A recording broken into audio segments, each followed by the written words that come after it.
pessoal entender a casa de alguém na época, eu preciso fazer um desenho aqui. Pega aquela caixa para mim preta ali de, não sei se é de uísque, alguma coisa ali.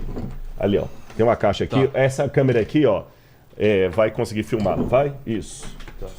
Tira aí, eu vou transformar. Gente, é didático, aqui é lúdico. bom. Eu lembro do Daniel Azulay, Ah, eu lembro. que ele fazia os desenhos e fazia coisas. Eu era fã do Daniel Azulay.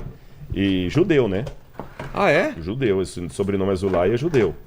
Então eu vou fazer como a época do Daniel Azulay. As casas na época de Jesus era assim, ó.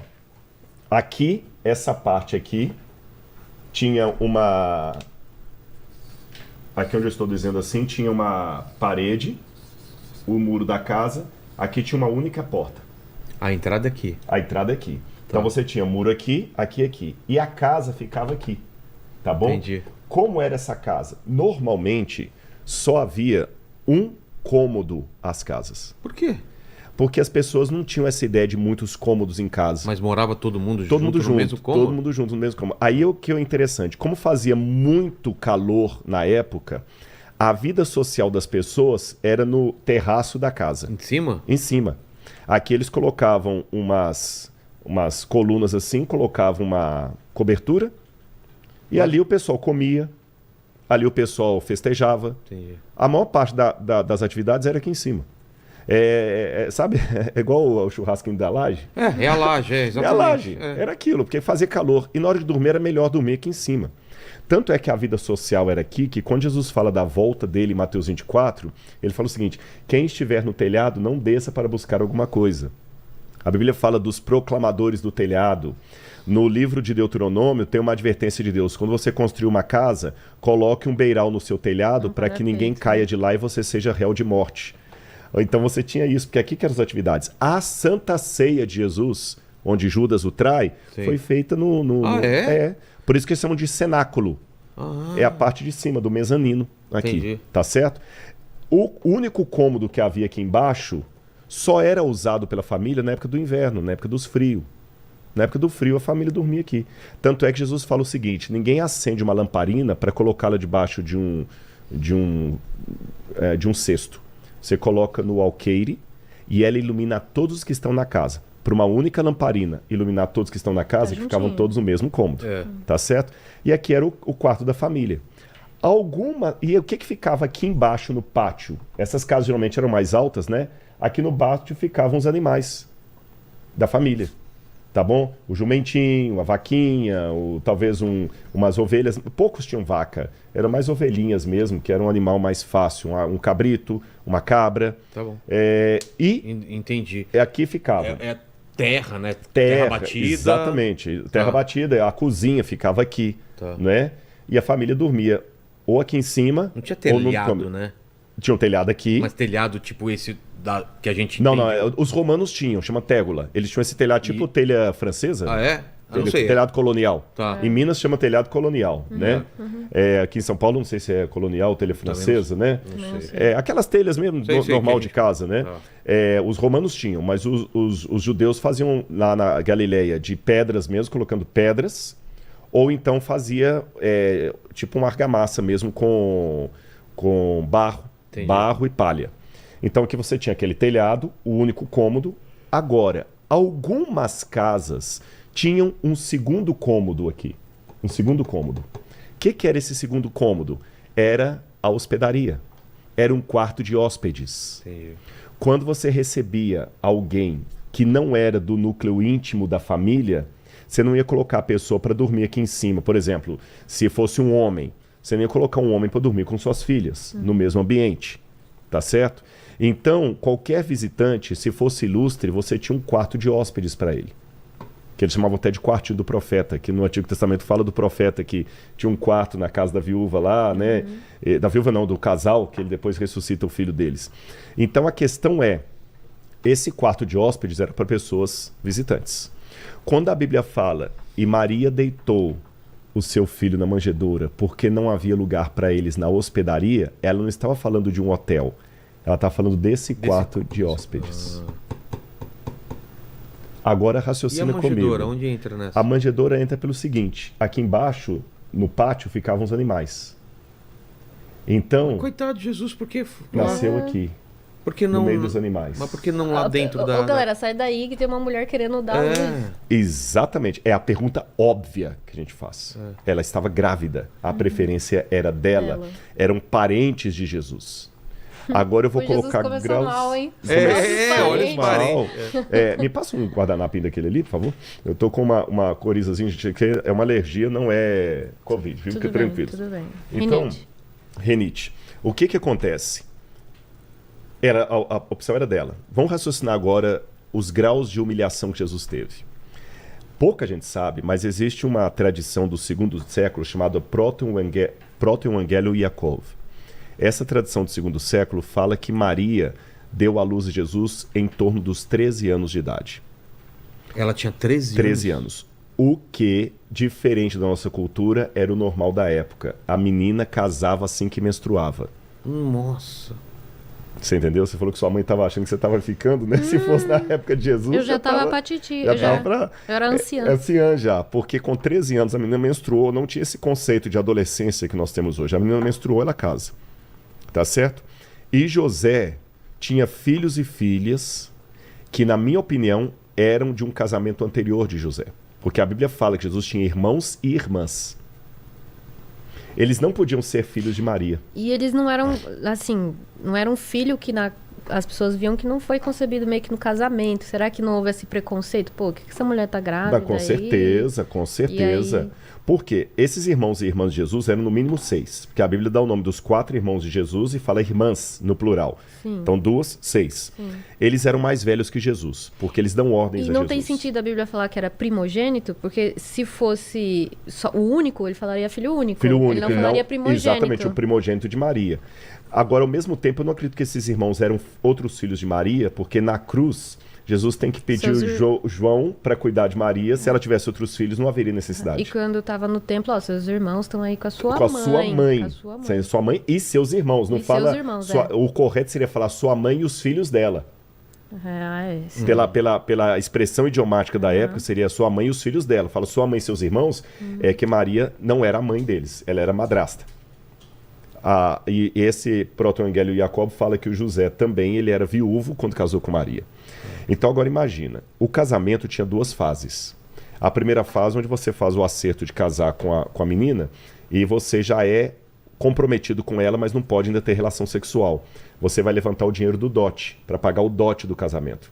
Depois que paga o dote e constrói a casa, é que você vem para recebê-la como esposa. E foi entre uma situação e outra que Maria apareceu grávida. Nazaré era uma vila de aproximadamente 200 a 300 pessoas no máximo. Há arqueólogos que pensam que a população de Nazaré era menor ainda que isso. Todo mundo conhecia todo mundo. Você acha que eles engoliram essa história da gravidez de Maria? Claro que não. Então Jesus tem essa coisa, né? Ainda nasceu num berço assim, sob julgamento moral. Julgamento. Assim, da própria mãezinha dele. Nós temos uma acusação, Marcela, de um sujeito chamado... Nossa, agora eu tô querendo lembrar. O Justino até escreveu contra Ápio. Celso, adverso Celso. O Celso escreveu um documento contra os cristãos e ele era advogado. Aí o Justino, que também era advogado, escreveu um documento a favor dos cristãos. Isso do segundo século. Nós não temos o documento do Celso, ele perdeu. Nós temos apenas a resposta de Justino. Então, pela resposta de Justino, dá para entender as acusações de Jesus. E uma das acusações que tinha é que Jesus era filho de um soldado romano que seduziu Maria.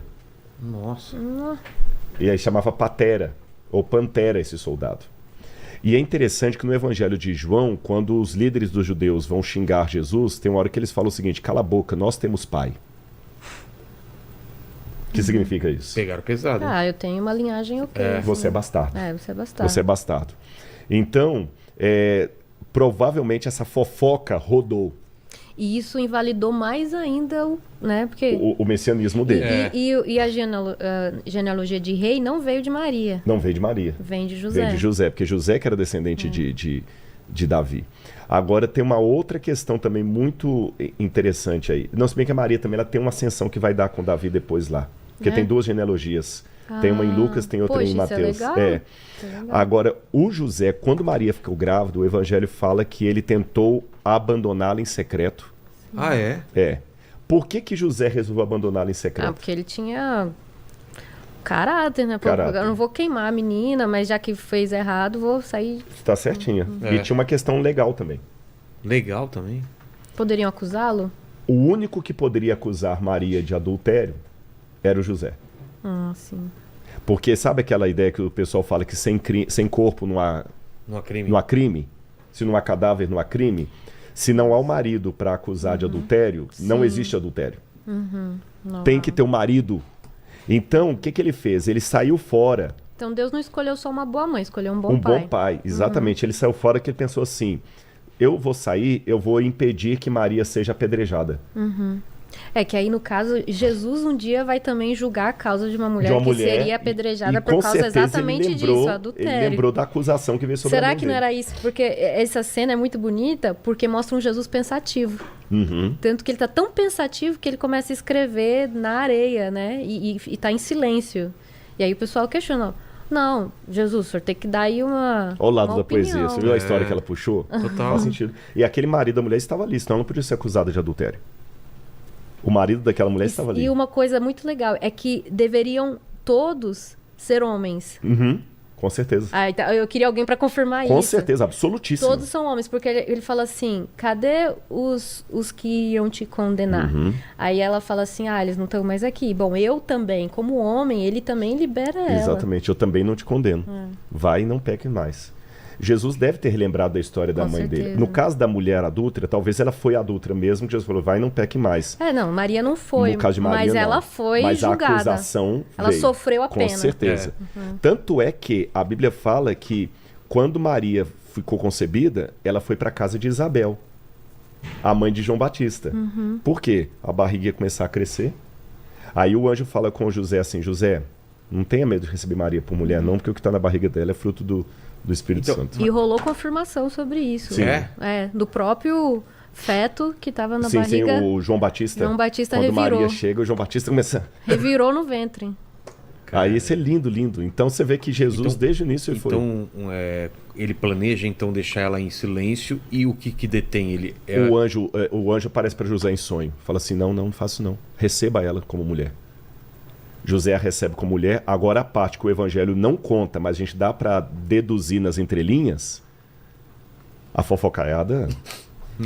As tia Maria, com certeza. Não só as tia Maria, Ele que tem ficou muito sabendo fofoqueiro da também. Maria. A gente colocou esse... Nossa, você fica sabendo, Maria, que a menina nunca essas histórias... Nunca. A barriga já tá aparecendo. Não, e lá. tinha aqueles mais piedosos, né? Você fica sabendo, a minha apareceu grávida? Não, conta o nome dela pra gente orar. Então, quer dizer... sabe? Até hoje tem isso aí. Aí então o José recebe a Maria, mas ela vai pra casa de Isabel. A situação não ficou fácil para ela em Nazaré. Quando tem a ideia do censo, José vem para Belém. E evidentemente, você sabe que antes da internet a fofoca chega mais rápido. Quando eles chegaram a Belém, a história chegou antes. E eu sou religioso, Vilela. Mas tem uma coisa que eu tenho que admitir. Até essa expressão ser religioso hoje já caiu num gosto tão ruim, né? Parece ser religioso e não ser cristão, pejorativo, né? Não, eu gosto de Jesus, não de religião. Eu sou religioso porque eu tenho minha religião, eu sou praticante dela nesse sentido. Pratica. Mas eu admito que a religiosidade, quando ela é destituída de amor e graça, ela se torna uma peça acusadora muito forte, sabe? Maldosa, de legalismo, de pressionar e tudo mais. E os religiosos são muito preconceituosos nesse sentido. E eu tenho certeza que aqueles religiosos, quando Maria chegou ali com José, não vou querer essa menina grávida aí, essa mulher grávida com as minhas filhas. Não houve romantismo. Não houve romantismo. Aí que vem a hipocrisia misturada com a humilhação de Jesus. Tem várias maneiras de você ser humilhado. Se você estiver um dia entrando nos Estados Unidos, por exemplo, e um camarada da imigração te tratar mal, for grosso com você, você vai ficar chateado. Você fala: pô, mas que chato, pô, o camarada me tratou mal, poxa, nossa, estragou, te mandou pra salinha, te tratou mal. Você fica chateado. Mas o tamanho da sua chateação é essa aqui, ó. Porque você nem sabe o nome daquele oficial americano. Você nunca mais vai ver aquele camarada. Agora, tem como humilhar a dor tem como aumentar a dor dessa humilhação? Tem. É quando quem te humilha é alguém que você conhece. Sua família, Sua né? família. Seu povo. Você tá entendendo? O seu primo, ele vai te humilha, a dor é pior, machuca mais. Uma coisa é um cara que você nem conhece, outra coisa é o seu irmão te humilhar. Mas tem como eu piorar essa humilhação? Tem. É quando ela é velada. É aquela pessoa que você vai com seu filho para casa do seu irmão que tem mais dinheiro e ele não manda você embora. Ele te recebe. Mas você escuta a esposa dele cochichando lá. Nossa, mas esse pessoal vem pra cá, vai ficar quantos dias aí? Olha, tira aquele panetone que ele vai dar pro Lênin lá caro, porque eu não quero esse pessoal comendo. Lênin, como come esse pessoal, né? Nossa, mas que esse menino, ó, não vou dar esse, não vou colocar Acho essa que não mesa, deram não. nem uma cobertinha pra colocar no coxo, né? Exatamente. Ou seja, é aquela humilhação terrível que você percebe É que pior. você não é bem recebido ali. Ninguém Bem te pior. botou na Ninguém fala rua, nada. Exatamente. ninguém fala nada, mas você sente o clima. Agora, tem como piorar essa humilhação? Como? Você não tem pra onde ir. Ser Uma dependente. coisa é você estar nessa situação, você chegou lá, olha, desculpa, fulano, não leva mal não, eu Vou pra outro lugar. vou procurar um hotel com minha família. Não sou obrigado. Você ainda sai, não sou obrigado. É. Agora, quando você não tem pra onde ir, isso é pior. José teve que aguentar essa humilhação.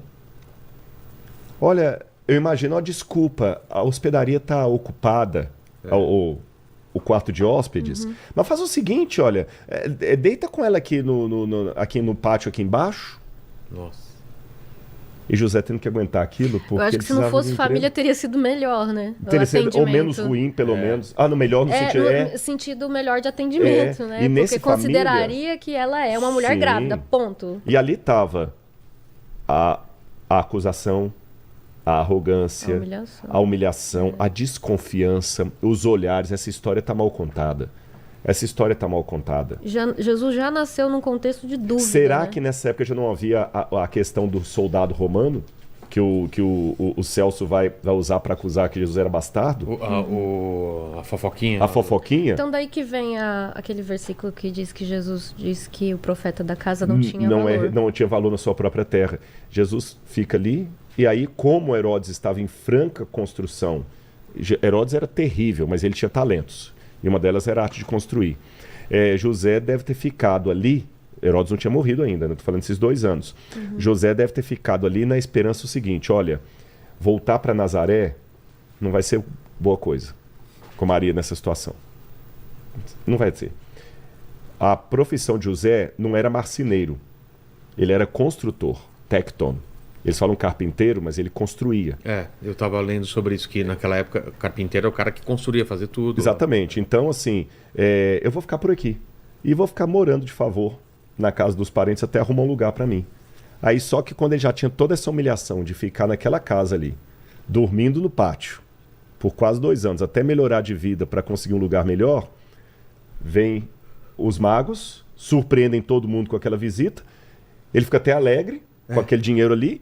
Pouco tempo depois, ou horas depois, vem um anjo, cai fora daqui porque Herodes vai procurar o menino para matar. José tem que pegar Maria, sair correndo para o Egito. Talvez ele usou até os presentes dos magos para financiar a ida para o Egito, por que não?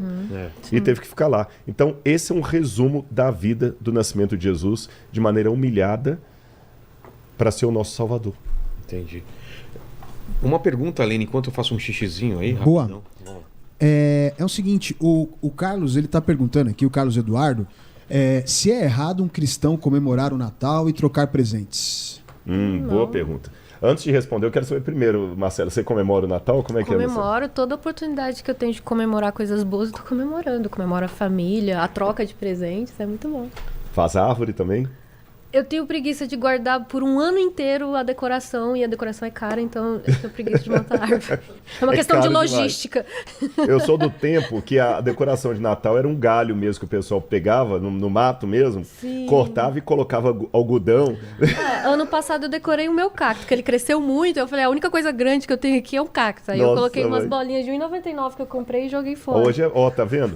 O Lene faz, eu sei que ele lembrou daquele de colocar algodão, né, Lene? Sim, já coloquei bastante. E aquela aquelas bolas de Natal que quebravam, a gente cortava o dedo com aquilo, e mesmo quebrada, a mãe da gente colocava Exato. no Natal É. seguinte pra não jogar fora. Eu tinha em casa um pinheiro e ele dava aquelas pinhas, né? Aham. Bem na época do Natal mesmo. A Tipo gente isso aqui? pintava. Exatamente. A gente pintava e usava como bola de enfeite. Aham. Bom, eu perguntei a Marcela, eu também celebro o Natal, e eu sei que alguém deve estar agora se revirando aí. Mas como você acabou de dar toda uma aula que o Natal tem uma origem pagã?